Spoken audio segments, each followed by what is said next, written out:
மெட்டி ஒலி வந்து அகைன் இங்க வந்து சிஸ்டர்ஸ்னாலே எல்லாருக்கும் பை டிஃபால்ட் அவங்க ஆமா அந்த முகம் தான் எல்லாருக்குமே. உங்க கரெக்ட் உங்க சிஸ்டர்ஸ் கரெக்ட் ஃபேஸும் டெல்லிகுமார் சார் அப்பானா போஸ் ஆமா வெங்கட் அண்ணா இப்போ வரைக்கும் ஒரு 20 இயர்ஸ் மேல 25 இயர்ஸ் இப்பவும் ஆயிடுச்சு. எங்களுக்கு அவர் மாம்ஸ் தான். மாம்ஸ் தான். ஆமா ஆமா சேத்தன் சார் மாணிக்கம் எஸ் அப்படின்றத நான் எஸ் நான் அவர்கிட்ட ரெடி சொல்லியிருக்கிறேன். சினிமா எடுத்துக்கிட்டா வந்து மாணிக்கம்னா ரஜினி சார் ஞாபகம் வருவாங்க. டெலிவிஷன் மாணிக்கம்னா நீங்க தான் ஞாபகம் ஆமா வருவீங்க எப்பவுமே. கரெக்ட் கரெக்ட் இல்லையா? தான். அது அந்த ஹோல்சம் அந்த அதுல இருக்க அத்தனை கேரக்டர்ஸ் விஸ்வா பிரதர் ஆகட்டும் எல்லாருமே ஃபேஸ் ரொம்ப அப்படியே யதார்த்தமா இருந்தாங்க. Everybody like perfect gelled. Costing.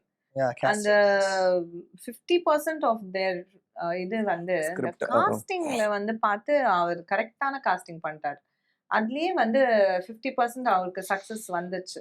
அதுக்கப்புறம் முருகன் சார் வந்து எங்களை மோல்டு பண்ணது. நாங்க வந்து அப்பப்போ சரோ வந்து காயத்ரியா கூட வருவா அங்கங்க. அப்போ தலையில தட்டி வா அப்படின்னு சொல்றதுக்கு ஒரு டைரக்டர் வேணும். அந்த டைரக்டர் தான் முருகன் சார். வந்து அந்த மாதிரி எங்களெல்லாம் மோல்ட் பண்ணி அந்த 5 இயர்ஸ் எப்படி போச்சுங்கிறதே எங்களுக்கு தெரியல.